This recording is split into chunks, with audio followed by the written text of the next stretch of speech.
a cup of tea.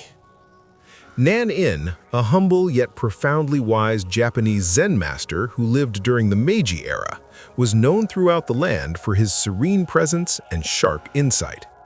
His reputation eventually reached the ears of a highly esteemed university professor, a man of great intellect, burdened by the weight of his own extensive education. The professor, though a master of logic and philosophy, felt a persistent restlessness in his soul. He decided to visit Nan-in to inquire about Zen, though, in truth, he intended to test the master's knowledge against his own. On a crisp autumn afternoon, the professor climbed the winding mountain path leading to Nan-in's modest hut. As he walked, his mind was a whirlwind of academic theories, pre-planned questions, and the rehearsed arguments he intended to present. He reached the master's home and was greeted with a polite bow. Nan-in invited him inside, where the air was thick with the scent of pine and the profound silence of the mountains.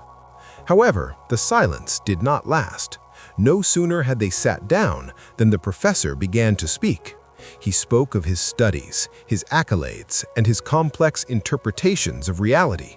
He quoted ancient texts and modern thinkers, filling the small room with a relentless torrent of words.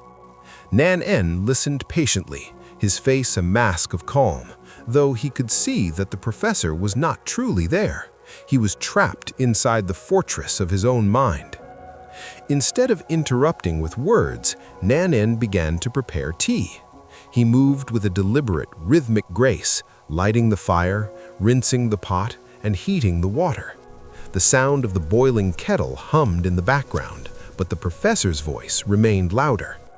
He was so busy explaining what he thought Zen was that he had no room to experience the simple act of the tea ceremony taking place before him.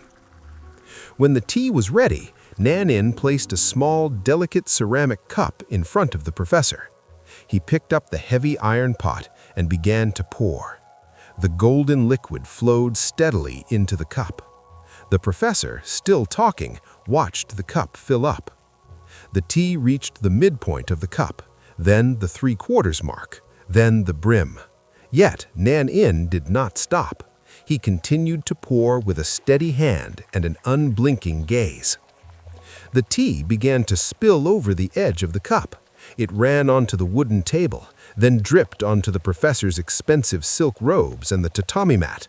Startled by the sudden warmth and the sight of the mess, the professor finally stopped mid-sentence. He jumped back and cried out, "It is overfull! No more will go in!" Nan-in stopped pouring and set the pot down.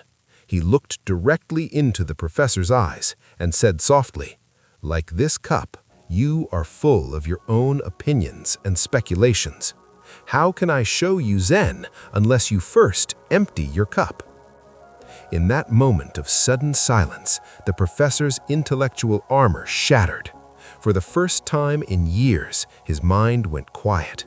He realized that his knowledge had become a barrier to wisdom, and his thoughts had become a cage. To truly see the world, he first had to let go of everything he thought he knew. If you enjoyed this story, please give the video a like. And to make sure you don't miss any future stories, be sure to follow the Talezy channel.